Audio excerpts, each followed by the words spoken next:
రంగారెడ్డి జిల్లా పటాన్చెరు నియోజకవర్గం Muthangi toll gate వద్ద అక్రమ మద్యాన్ని పట్టుకున్నారు. హర్యానా నుంచి అక్రమంగా తరలిస్తున్న మద్యాన్ని పటాన్చెరు ఎక్సైజ్ అధికారులు పెద్ద మొత్తంలో స్వాధీనం చేసుకున్నారు. పట్టుబడిన మద్యం విదేశీ మద్యమా, నకిలీ మద్యమా అనేది తెలుసుకునేందుకు కెమికల్ సైన్స్ ల్యాబ్కు పంపి తేల్చనున్నారు. మద్యం వివరాలు మెదక్ జిల్లా deputy commissioner of prohibition and excise Harikishan media సమావేశంలో వివరాలను వెల్లడించారు.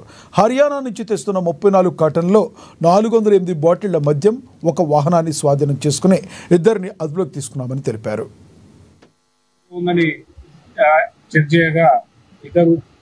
ఇద్దరు పర్సన్స్ వాహనంలో ఇద్దరు పర్సన్స్ ఉన్నారు. వారు ఒకరు పాట్లవాదు టీకే నాయక్ సన్ ఆఫ్ సేవ్య దేవునిగుట్ట తండ పెద్దరవల్లి బాలనగర్ మండల్ మహబూబ్నగర్ జిల్లా. ఇంకొకరు సామర్ నవీన్ కుమార్ సన్ ఆఫ్ మల్లయ్య ఇతను తెలకపల్లి నివాసి. వీరు ఎక్కడి నుంచి వస్తున్నారు అనగా మేము హర్యానా నుంచి వస్తున్నామని తెలిపారు. తర్వాత వెహికల్ ఏముందనగా కొంచెం తడుబాటు పడ్డాగా వెనక డిక్కీలో పోయి చెక్ చేయగా మనకి కొన్ని కాటన్లు అనుమానాస్పదంగా కనిపించాయి. అనుమానాస్పదంగా కనిపించేసరికి ఆ కాటన్లు ఏమున్నాయని చూడగా అందులో మద్యం బాటిల్ ఉన్నాయి. ఆ మద్యం బాటిల్ ఎలాంటి మనకు జనరల్గా ఏంటంటే మన తెలంగాణకు సంబంధించిన ఇక్కడ మీద మన పర్ సేల్ ఓన్లీ తెలంగాణ అని ఒకటి ఎంఆర్పి రేటు ప్లస్ హాలోగ్రాఫ్తో సహా బాటిల్ మీద అఫిక్స్ అయి ఉంటాయి.